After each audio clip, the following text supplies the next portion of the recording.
Hello students, welcome to the second part of PGCET Solved Question Paper 2013. In this part, I'll be taking questions from 26th to 50. So to begin with, 26th question, which reads, according to IS 456-2000, the minimum eccentricity for compression member in no case. So out of the four options, the given answer is option A, shall not exceed 20 mm.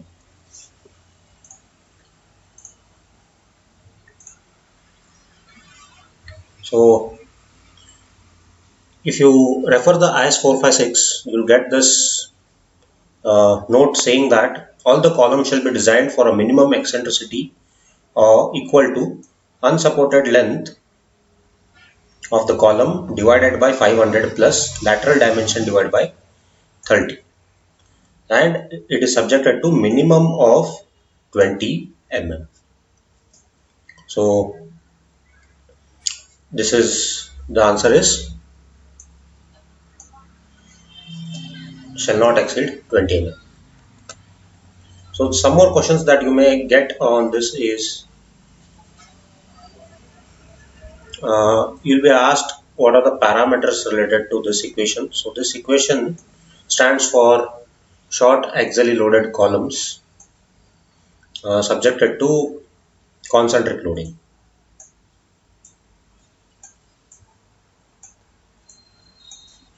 Concentric.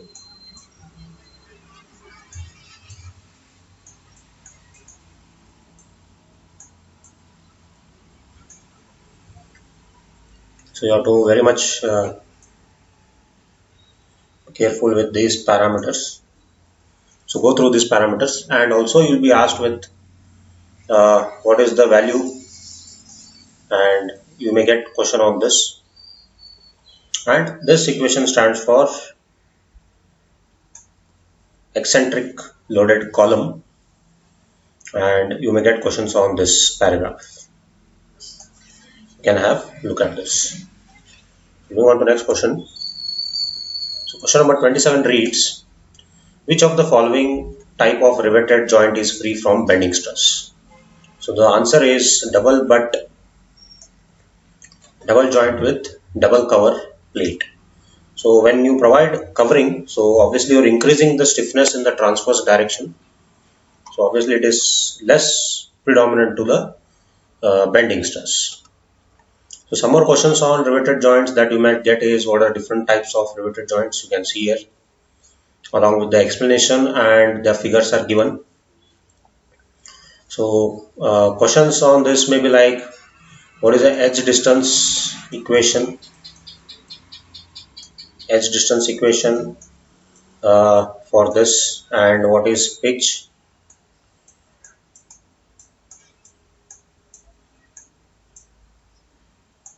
So edge distance we have 2, that is 1.5 times it is D, and 1.7 times D naught, and this is also D naught, and pitch is 2.5 times D. So this is D. So why, when it is 1.5 times and when it is 1.7 times? So 1.5 is machine cut,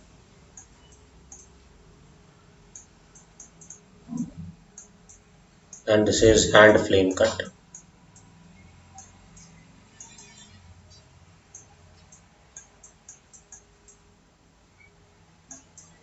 So you have to go through this. Some more possibilities of questions on this. Just have a look at the figures and the relevant theories.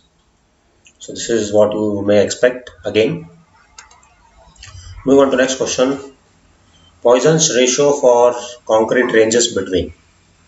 So answer for this is option A, that is 0.1 to 0.15. So Some more questions on this you may get related to this concept is the definition of Poisson's ratio. That is, what is Poisson's ratio? It is lateral strain by longitudinal strain, and it is modulus of lateral strain by longitudinal strain.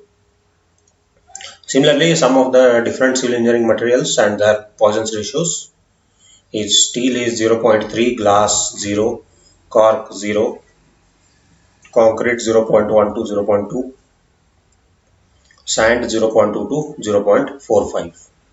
So similarly, you have to also know what is the Poisson's ratio of timber. Okay, so based on this, you can get questions related to Poisson's ratio. So along with Poisson's ratio, you have to also have a very good look on the elastic constants. Elastic constants.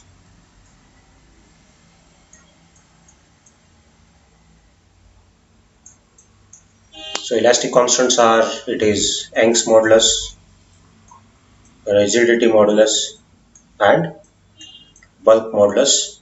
How are these three related? So you may get question on this. You can go through this. So about this elastic constants I have discussed in my previous videos. You can have a look. So these are the questions related to the concept. Moving on to next. So for long span beam design, which design criteria dominates? So for long span beam, obviously the length is more. So the parameter that is going to be affecting the design criteria is the design for deflection. So answer is design for deflection. So control of deflection, you will get it from IS 456. You can refer IS 456.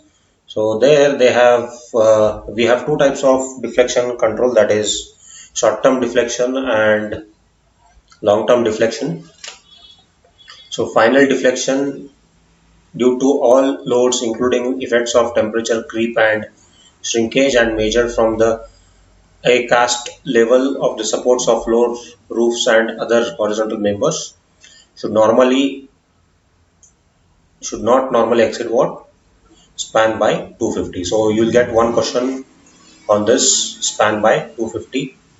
And the deflection including effects of temperature creep, shrinkage occurring after erection of partitions and application of finish. This statement is very important. Application of finish and erection of partitions. Here it is at the construction stage and it is at the finishing stage. So here it should not exceed what? Span by 350 or 20 mm, whichever is less. So you may have questions on these two criteria. Along with that, vertical deflection is we consider always with respect to the span. So again, deflection is judged on the long span. So depth ratios for span up to 10 meters, you are going to consider these values: cantilever beam, simply supported beam, continuous beam. So these values will also be asked. What are the effective depth ratios for cantilever beam, simply supported beam and continuous beam? So you may get question on this.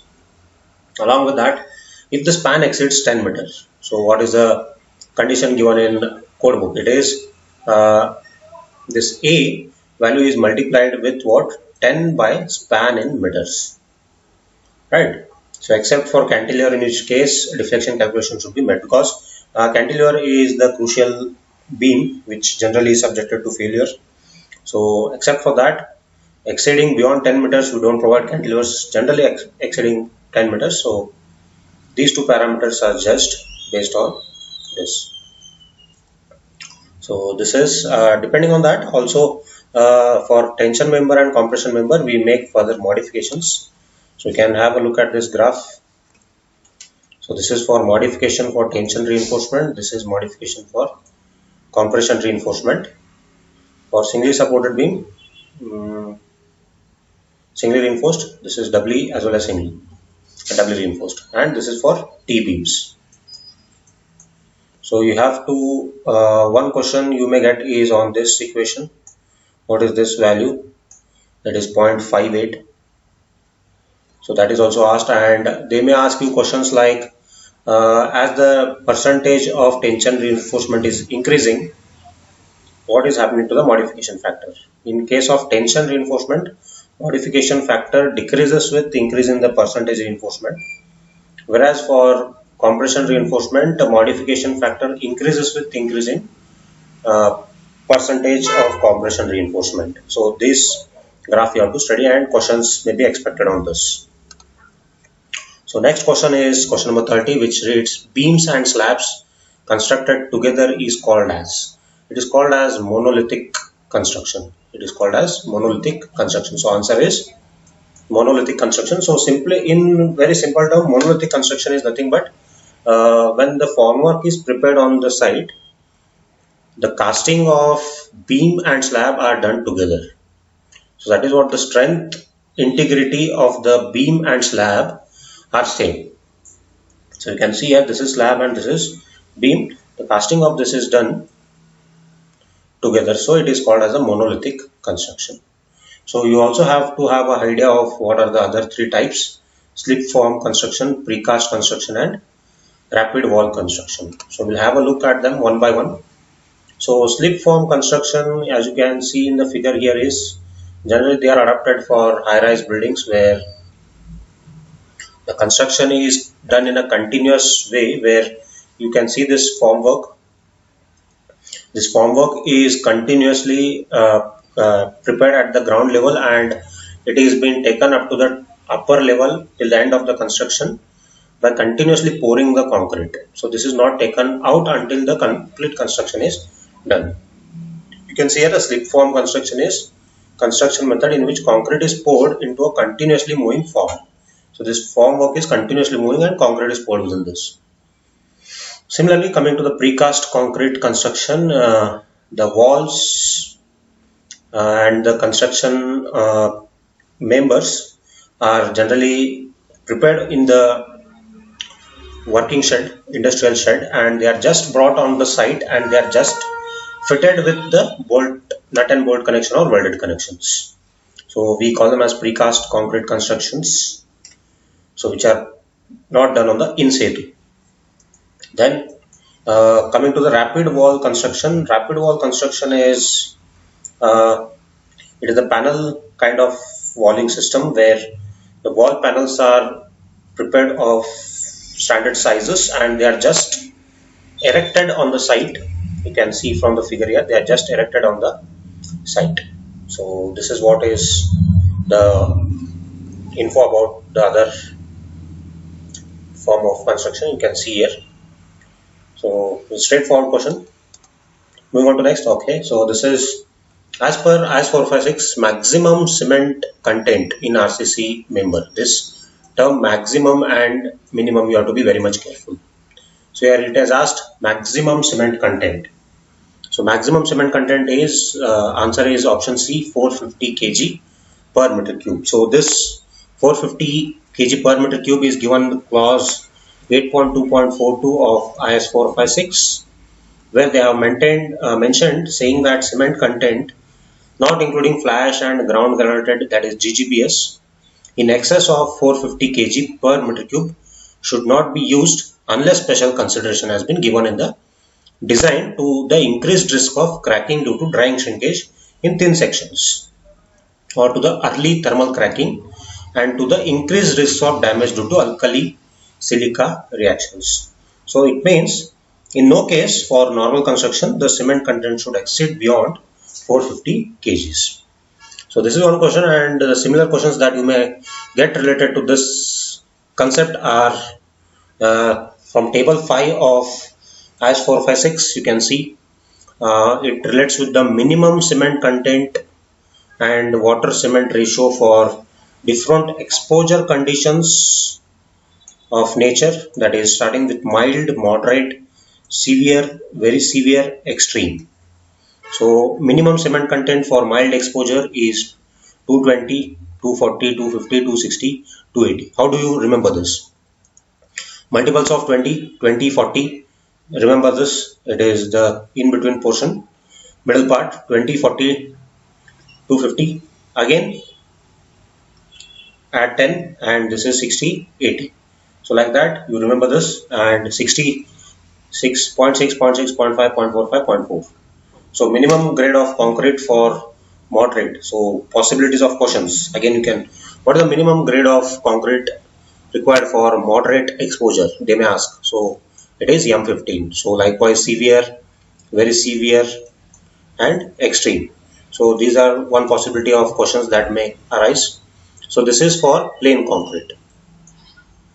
Similarly, for reinforced concrete, minimum cement content starts with 300 kg per meter cube, ends at 360. So you have to be very much careful whether it is with respect to plain concrete or reinforced concrete. Then water cement ratio, and with for RCC, for mild exposure itself, it starts with M20 and the highest is M40.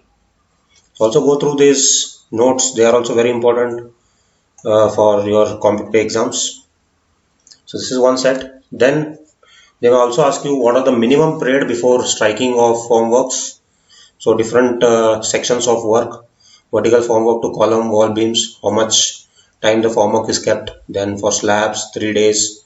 Then you may also get questions on this. This is one set of questions that may arise. Then standard deviations for different grade of concrete. So this is also important. Then next, grades of concrete and what are the strengths specified. So question on this is, what is the maximum grade up to which IS 456 supports? It is up till M55. Then next comes, all these are the high strength concretes about which there are special considerations taken into account. Then this is one question which may arise. And also environmental exposure conditions. So we heard of what is mild, moderate, severe, very severe, and extreme. You should have an idea of what is that. What is mild environment and what are the exposure conditions. Also have a look at this. You may get questions. Okay, so next question is modulus of elasticity of concrete is. So modulus of elasticity of concrete, it is option B. It is 5000 root FCK. So from clause 6.2.3.1 of IS 456, he has given the modulus of elasticity as EC equal to 5000 root FCK, and it is short-term static modulus of elasticity in Newton per mm square. So long-term is associated with the creep of the concrete, where there is a gradual loss of strength with the ages. So that depends on the creep strength of concrete that you'll come across in the long-term modulus of elasticity. So there is a lot of confusion between students between this value and this value. So let me tell you, 5700 root FCK is for pre-stressed concrete. It is a modulus of elasticity taken for pre-stressed concrete. It is 5700 root FCK. For reinforced concrete, it is 5000 root FCK. It is already mentioned in the code book. So similarly, flexural strength, that is tensile strength of concrete, which is clause 6.2.2. You will also get question on this. FCR equal to 0.7 root FCK. So flexural strength is dependent on what? It is the grade of characteristic compressive strength of concrete. So also remember this value. It has also been asked. Then moving on to the next concepts related to this, shrinkage. What is shrinkage? You should know.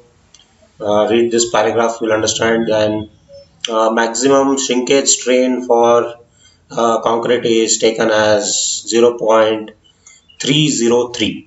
This is how you remember, 0.303, 0003.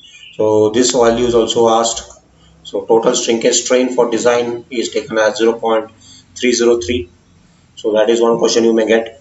Then what is creep? Creep is a time dependent parameter where there is a loss of strength for a period of time. So what is the age of loading? So you have to remember this. For 7 days the creep coefficient is 2.2, 28 days 1.6, 1 year 1.1.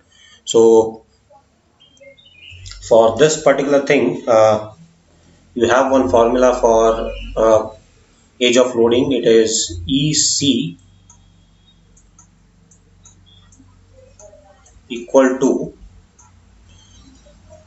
uh, E divided by 1 plus theta, where this theta is nothing but the creep coefficient. You have to take these values. So this is E stands for the creep elastic modulus, which is the long-term loss of compressive strength. You have to remember this. You also get question on this part. Remember this table, and also related to thermal expansion. So these are for aggregates, but for steel, you have to know what is the thermal expansion for steel, copper, steel, copper, and brass, aluminum. So for steel, it is 12 into 10 to the power minus 6 per degree centigrade. For copper, it is 18 into 10 to the power minus 6 per degree centigrade. So these are the questions that you may come across. Moving on to next, very simple and straightforward question. In the term M25, what does M stands for? The M stands for mix. Very straightforward question. M stands for mix. Next, plastic limit of soil is determined by. So plastic limit of soil is determined by thread test.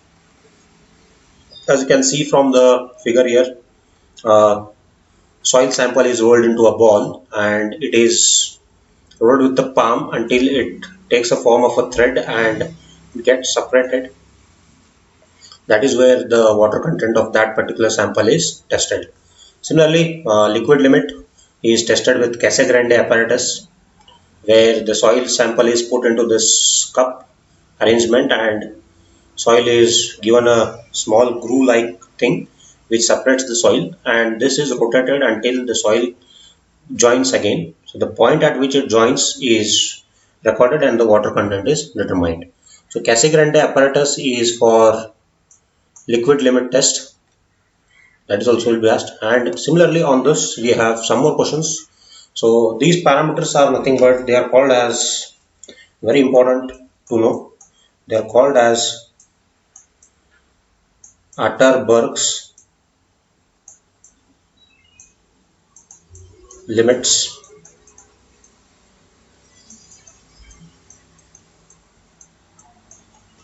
So Atterberg limits, this is the graph showing water content on x-axis with volume on the y-axis. So this is SL stands for shrinkage limit, plastic limit, liquid limit. So this is how the graph is obtained, and this is liquid limit, plastic limit, semi-solid and solid. So this graph also has a lot of importance. Understand that graph. Then along with that, you'll be asked simple problems on finding plasticity index, flow index, liquidity index, consistency index, and toughness index.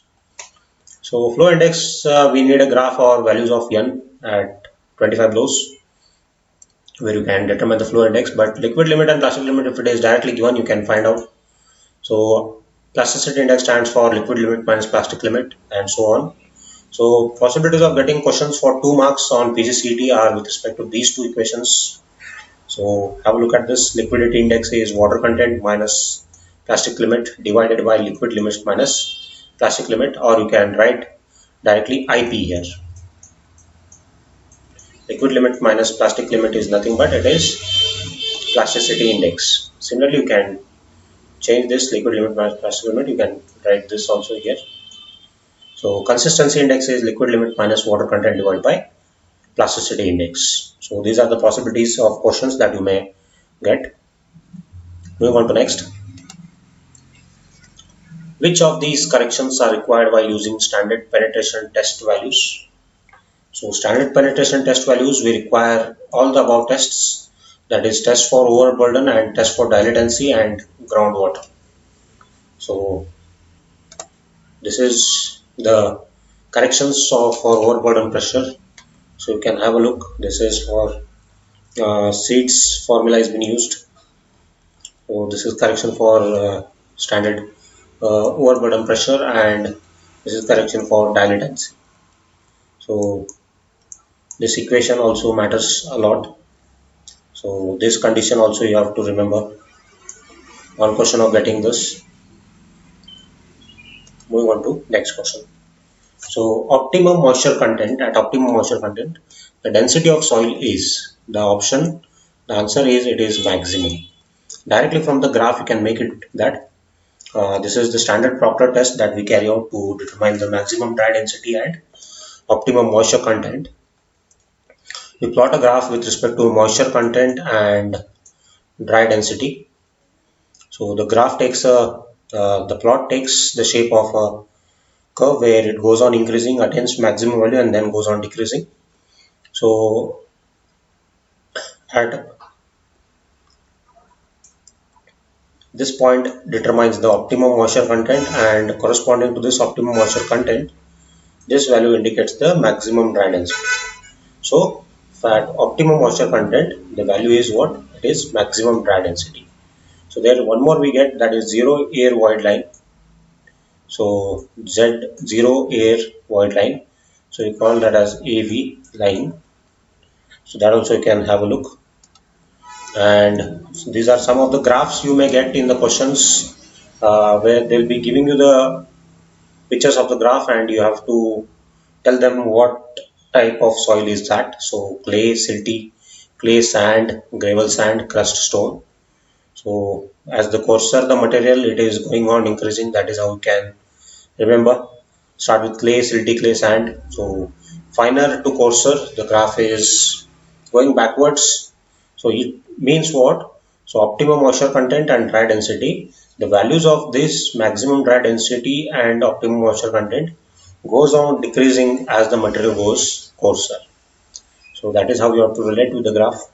And some other questions that may be asked related to this is uh, what is the weight of the hammer for standard Proctor and modified Proctor? So what is the energy imparted?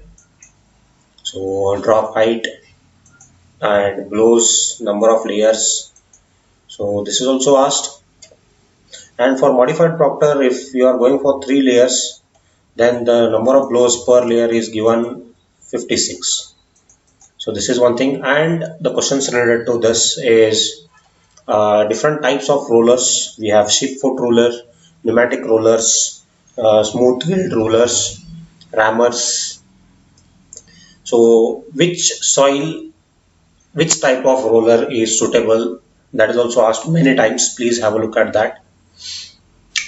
Okay, moving on to the next question. So which of the following method of analysis of water distribution system is most suitable for long and narrow pipe system? So our answer is it is equivalent pipe method. So in this particular thing, this concept is very easy and but a little bit of laborious part, but I cannot cover it in this video. So I personally tell you to please go through this water distribution system, which is very important chapter of fluid mechanics. Please have a study. For 1 mark question, you'll get many from this particular water distribution system. So please have a look at that chapter. Next, pick out the factor that is essential in estimating the quality of water required for drinking water supply scheme. So the factor that is essential is rate of demand. So rate of demand is per capita demand for person is 135 LPCD. This 135 LPCD is for not a fully flushing system. So for non-fully flushed system, the total water capacity is 225 LPCD. 225 LPCD, and for full flush system, the per capita demand is 200 LPCD. And including all the, this is for only human beings. This is also only for human beings. This value indicates this is for the complete system, non-flushed system. Similarly, for this particular part,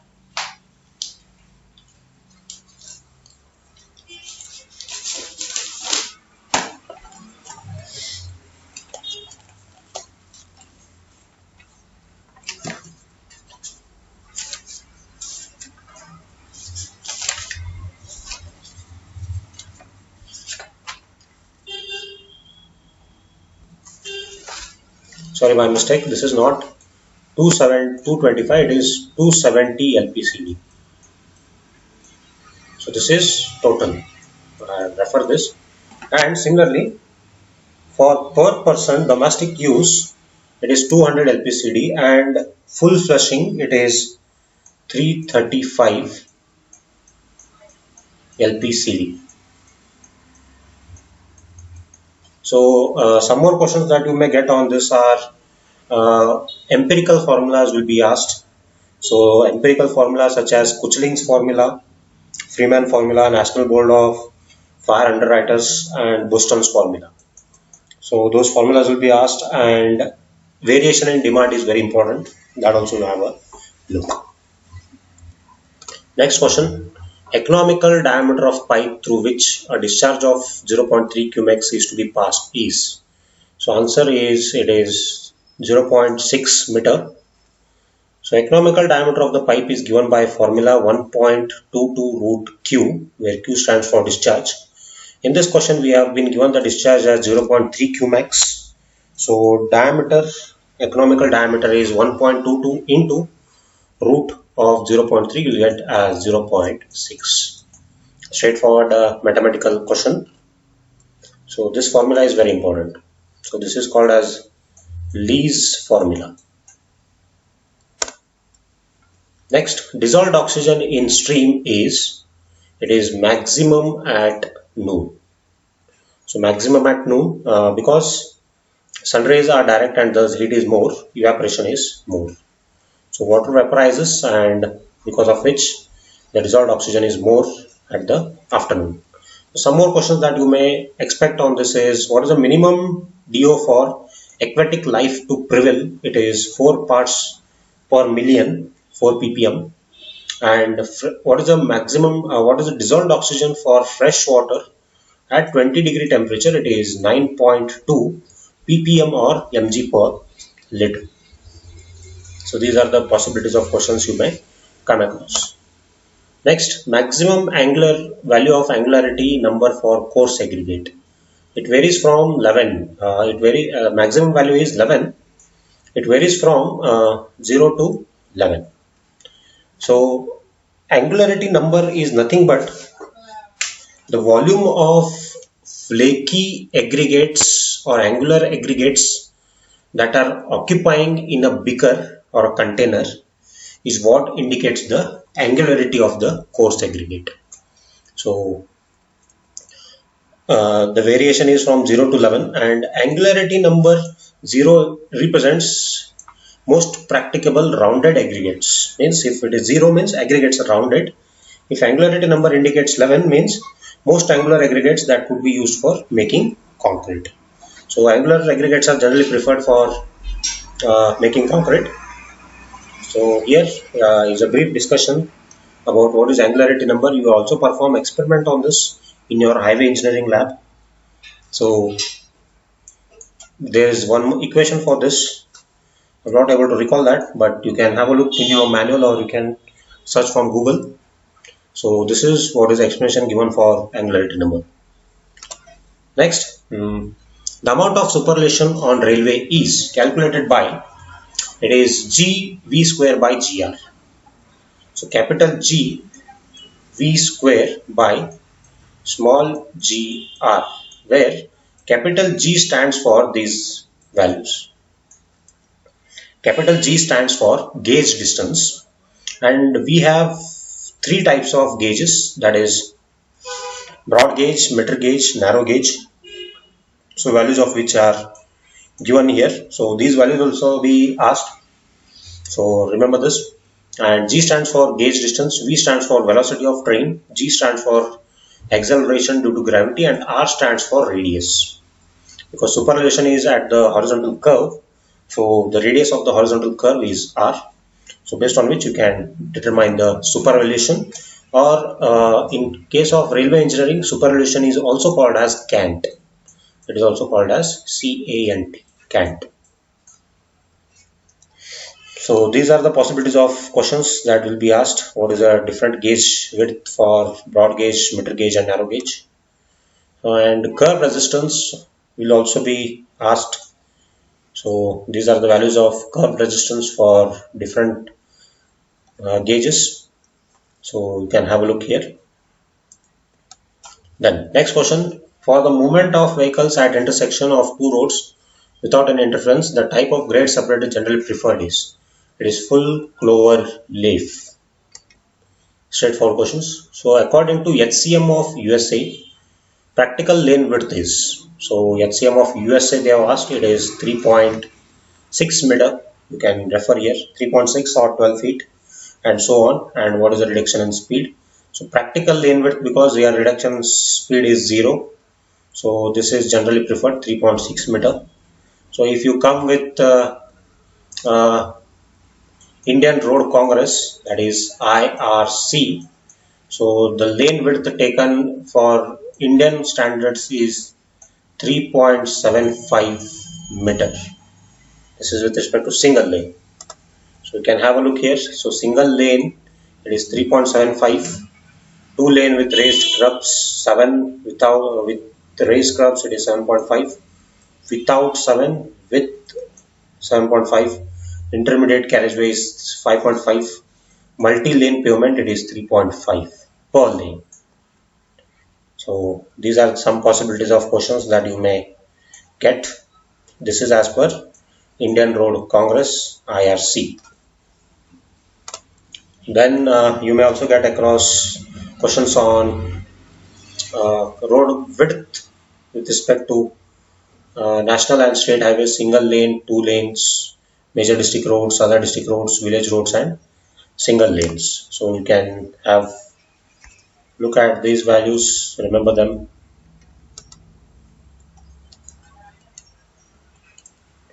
Next question. In India, the ratio between the weight of the rail to the locomotive axial load is, it is actually 560 is taken, but here in option it is 510. So suitable answer is 510. So maximum axial load is given by, is equal to 560 into sextal weight of the rail in labs per yard or kg meter. So we prepare this kg per meter. So this is, they have asked you the reverse way, that is ratio between weight of the rail, that is weight of the rail to the locomotive axial, that is this axial, is equal to what? So the answer is 510. So also you may get questions for what is 52 kg. For 52 kg, what is the maximum axial load? For 60 kg, what is the maximum axial load? And this is the formula. 560 is the standard. So you can refer this formula to calculate this particular part.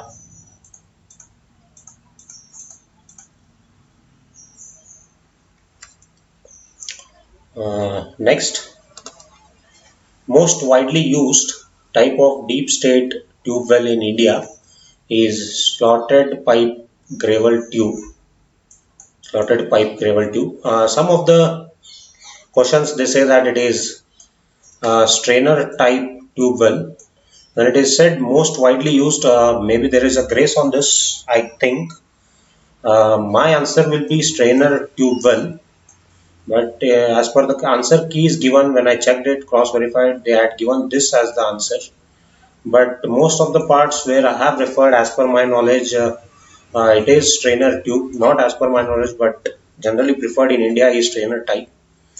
Please have a look at this. My answer for this question is it is strainer type tube well, but according to the KEA, they have marked this. You can have a look at the different conditions of this, and I have given you the explanation related to the different types, cavity type, strainer, and slotted pipe gravel. You can have a look. Okay, so types of pumps used in wells are, so we use all types of pumps. So may it be submersible pump, turbine pump, and jet pumps. So all of these is the answer. So different types of pumps are positive displacement pumps and centrifugal pumps. So in this we have three classification: rotary type, gear type, reciprocating type. In centrifugal pump we have axial flow, radial flow, horizontal, vertical, and submersible. So I have given you the picture of different types of pumps just to have a clear idea about the pumps. So possibilities of questions on this are for 2 marks questions they may ask you to calculate the specific speed of pump, so whose formula is n root q by h raised to 5 by 4, which is ns equal to n root q divided by h raised to 5 by 4 is a specific speed for pumps. On the same hand, specific speed for turbines will also be asked. So that will be n root q divided by h raised to 3 by 2. So these are the formulas to calculate the specific speeds. This is what you'll get questions. And one more important concept on this is priming. What do you mean by priming? What is concept of priming? So that is also very important. You'll get a theoretical based question on priming. So also have a look on that. Next type of next question, the linear reservoir is one in which storage varies linearly with. So storage varies linearly with the outflow rate. It is asked with respect to the linear reservoir, so it varies with the outflow rate. So in linear reservoir, S is directly proportional to theta, so storage is directly to the theta. So storage varies linearly with discharge. So discharge here is nothing but the outflow. Next, economical height of the dam is that height for which cost per unit storage is minimum. So when we go construction of dams, which is a very huge structure, generally dam structure is considered economical when the cost worked out is minimum for per unit basis. So that is why cost per unit storage is minimum is what is nothing but the economical height of the dam. So cost per unit storage is minimum. Economical height of the dam can be theoretically defined as that height for which cost of the dam per million cubic meter of storage is minimum. So this is what lesser cost means, that is economical. And lastly, which source of water among the following is not a surface source? So in environmental engineering, you will come across this chapter of sources of water, where we classify sources into two types, that is surface sources and subsurface sources. So let me tell you the answer for this. It is well, not a surface source they have asked. So river, lakes and oceans are found on the grounds. So well is below the ground level, so it is not a surface source. So when we classify them surface source, so surface source we have ponds and lakes, streams or rivers, storage dams, oceans. So these are the surface source. So coming to the subsurface source, we have wells and tube wells, springs, infiltration wells, infiltration galleries. So have a look at these infiltration well and galleries. This is very important because in infiltration wells and galleries we come across aquifers. So aquifers, confined aquifer, unconfined aquifer, artesian, then perched aquifer. So all these things you have to study in this particular infiltration galleries. You definitely will get a question on this. So this was all about the second part of question paper 2013. So if you liked this video, please do share with your friends.